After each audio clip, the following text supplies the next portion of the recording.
She could ask him, and she would show the clock to Bob. He would love it.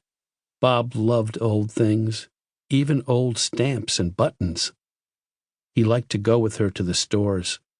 Of course, it was a little awkward, but Larry had been staying at the office so much, and that helped. If only Larry didn't call up sometimes to...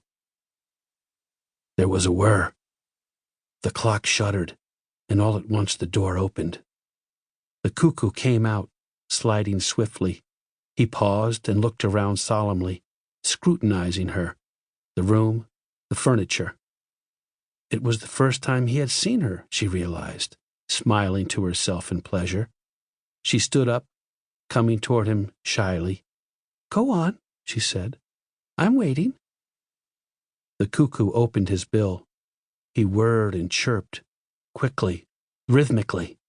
Then, after a moment of contemplation, he retired, and the door snapped shut. She was delighted. She clapped her hands and spun in a little circle. He was marvelous, perfect, and the way he had looked around, studying her, sizing her up. He liked her, she was certain of it, and she, of course, loved him at once, completely. He was just what she had hoped would come out of the little door. Doris went to the clock. She bent over the little door, her lips close to the wood. "Do you hear me?" she whispered. "I think you're the most wonderful cuckoo in the world." She paused, embarrassed. "I hope you like it here." Then she went downstairs again, slowly, her head high. Larry and the cuckoo clock really never got along well from the start. Doris said it was because he didn't wind it right, and it didn't like being only half wound all the time.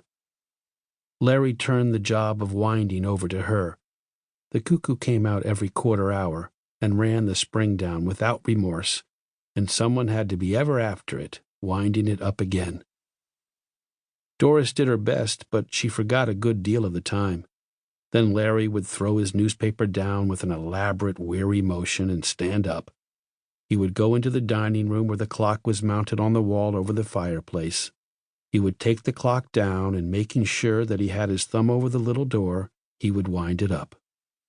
"Why do you put your thumb over the door?" Doris asked once. "You're supposed to." She raised an eyebrow. "Are you sure? I wonder if it isn't that you don't want him to come out while you're standing so close." "Why not?" "Maybe you're afraid of him." Larry laughed. He put the clock back on the wall and gingerly removed his thumb. When Doris wasn't looking, he examined his thumb. There was still a trace of the nick cut out of the soft part of it. Who or what had pecked at him? One Saturday morning, when Larry was down at the office working over some important special accounts, Bob Chambers came to the front porch and rang the bell. Doris was taking a quick shower. She dried herself and slipped into her robe. When she opened the door, Bob stepped inside, grinning. "Hi," he said, looking around. "It's all right. Larry's at the office." "Fine." Bob gazed at her slim legs below the hem of the robe. "How nice you look today." She laughed. "Be careful. Maybe I shouldn't let you in after all."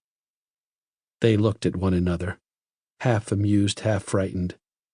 Presently Bob said, "If you want, I'll—" "No, for God's sake." She caught hold of his sleeve. "Just get out of the doorway so I can close it. Mrs. Peters across the street, you know." She closed the door. "And I want to show you something," she said. "You haven't seen it." He was interested. "An antique? Or what?" She took his arm, leading him toward the dining room. "You'll love it, Bobby." She stopped, wide-eyed. "I hope you will. You must.